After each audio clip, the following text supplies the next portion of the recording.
I'm not defensive about it.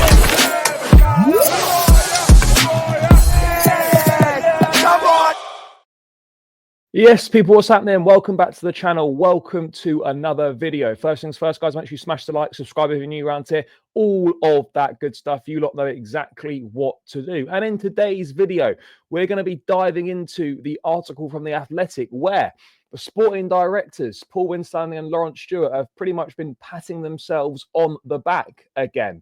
The cheek of it, really, given the disastrous January transfer window, given the disastrous last two windows, really. But it's not entirely unexpected either with the messaging that is coming out of Chelsea, what Chelsea want to be put out into the media. So let's just dive straight into it. And as we know, guys, as regular viewers will know, we've gone through the January transfer window in a lot of detail over the course of the last month or so. You lot all know my thoughts on it.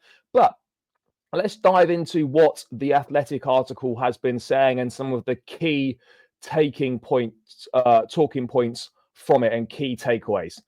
Much of co-sporting directors Paul Winstanley and Lawrence Stewart's winter recruitment efforts focused on exploring the availability of bright young wingers such as Alejandro Garnacho, Jamie Gittins and Matthias Tell.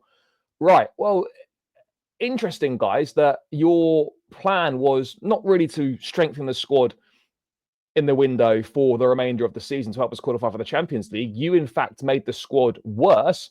And then you spent your efforts focusing on young wingers that we don't need. And then you focused on Matthias Tell, who rejected us multiple times and ended up going to Tottenham over us. There was even a report suggesting that we tried to do a last-minute hijack of the deal whilst he was at the airport.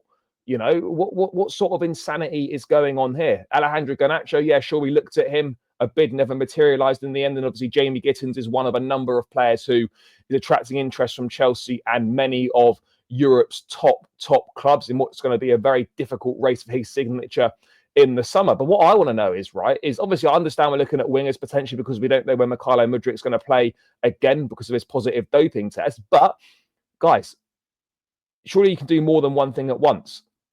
Yes, have conversations with these players, maybe lay some groundwork that we keep getting told that Chelsea are laying groundwork for potential summer signings. But where was the focus on your efforts to improve the squad for the second half of the season? Where was your focus on signing a striker? Where was your focus on adding adequate midfield depth?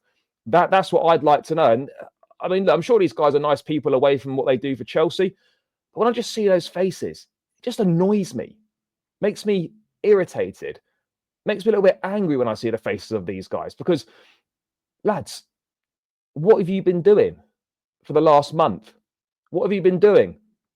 Yeah, you've been exploring availability. Well, it takes 34 days to explore availability, does it? Honestly, like how these two clowns are still in a job is really baffling. And sure, you know, yeah, okay, supposedly we've laid some groundwork and let's see come the summer how well positioned we are in terms of trying to sign maybe a Garnacho, trying to sign a Jamie Gittins. Let's see if what we've supposedly been doing over the last month is actually going to have any benefits for us at all in the summer. So that's an interesting one there, that they want us to think that they've been focusing their efforts on exploring availability of players ahead of the summer rather than exploring the availability of players to improve our squad right now.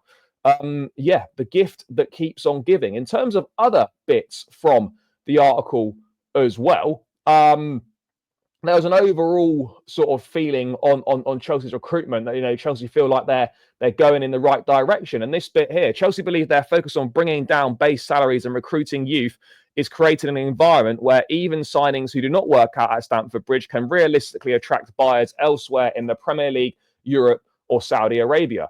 Now, obviously, Chelsea have been very good at selling players. But yeah, okay, and it's great that we've brought down base salaries. No doubt about it. But we don't want to just be known as a selling club. We don't want to be like a Brighton or a Leipzig or a Dortmund on steroids.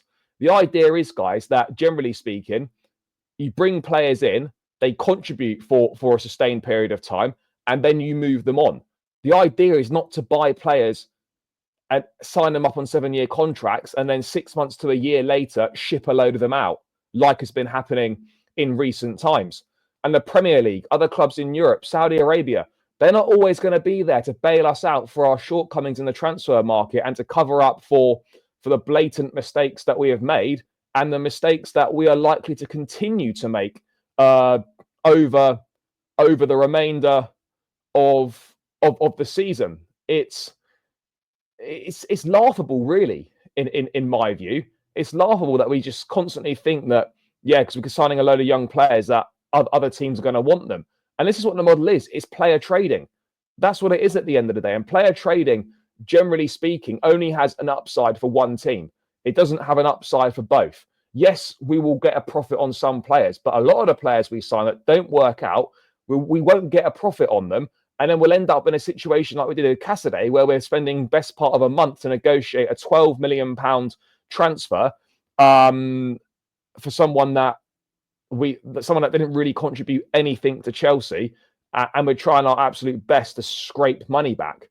And it feels like we're going to be doing a lot more of that in the future. And it's just something that I don't really understand. Yes, okay, sign promising young players, have a good core of those, but where are your experienced pros? Where, you can then so you can replace experience with experience, and then you can obviously, maybe do some switching around with different youngsters here and there. But when you're constantly changing like 3, 4, 5 members of the squad every single window, how are you building something sustainable? How are you building something that's going to be a success? That's what I'm not understanding, and that's what I'm failing to see at the moment, is how what we're doing with this constant volume of players in and players out is actually helping us to create a winning squad, whilst we're also neglecting the glaringly obvious things that need to be done in terms of, we need to get some experience in this team. We need to get some experience on the board, but we don't have it. We're seeing it again with the defence right now. A lot of players are making mistakes. Levi Colwell making mistakes, not just him, but many others. Most weeks there seems to be a defensive mistake in the back line, and there's a complete lack of experience there. And we're relying on players in their early 20s, or players with not a lot of experience at the top level, to be leaders and to perform to a high level week in, week out. Where was your Thiago Silva replacement? Where were your thoughts on bringing a top-class centre-back to the club? Now, maybe that might happen in the summer. I don't know. But this consistent focus on the future, this consistent focus on youth is not conducive to us winning the big trophies in the future. No team has ever won anything doing what we're doing. And look, it's great to have belief that you think you could be an outlier and you think you can be an exception to the rule. But there's a reason why in football this has never happened. There's a reason why in football, where teams that bring through a lot of youngsters have also got a lot of experience built in there, a lot of leadership, a lot of winners. Everyone goes on about class of 92. Yeah, sure. But it was Bruce, Pallister, Cantona, Keane, leaders, proven experience to help these guys over the line. Where's our experience when we're in difficult moments in the game, when we're losing, when things need to be calmed down, when situations need to be reacted to in games? The experience is not on the dugout, and the experience is not on the pitch. And that in itself is a major issue. So yes, whilst there are obviously some upsides to this recruitment, there are a lot of downsides right now, and it's hard to know whether what we're doing is actually going to get us into a situation where we are going to challenge for the big prizes again. Sure, yeah, I think we can get ourselves back into the Champions League like this, but in terms of winning major trophies and the big trophies on a consistent basis, I don't see how this strategy is going to enable us to do that. I really don't. And that is a major concern for myself, and I think for other Chelsea fans. If some fans disagree, they disagree, but I don't know what you're basing that on. I don't know what faith you've got in this recruitment system and model that we're doing that you think is going to lead us to long-term sustained success. If someone could please tell me in the comments, that would be great. Because long-term, sure, we might be all right, but sort of the short to middle term, there seems to be no plan. There seems to be no plan at all. Matisse Mugu, a prime example. Another 19-year-old comes in on deadline day. He's going to be here for 3 months, and then the plan is to send him on loan to Strasbourg in place of Andre Santos next season. How does that help us, really? How does that help us for the second half of the season with no midfield depth and an over-reliance on Caicedo and Enzo?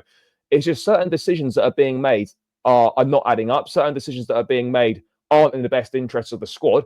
And when the majority of your footballing decisions are based on finances first rather than football first, that's when you're going to run into problems. And that is why we've run into so many problems. So, look, the directors have got to go. We all know that. Unfortunately, it doesn't look like they're going anywhere. But another patting on the back for their efforts in the January window, you know, trying to make excuses for making the squad worse and things like that. In my view, totally unacceptable. But again, it's hardly surprising at all. Hardly surprising. But yeah, guys, that's just my thoughts on the latest briefing that has come out in the Athletic. Obviously, they're just written what was given to them by Chelsea, so it's not an Athletic issue.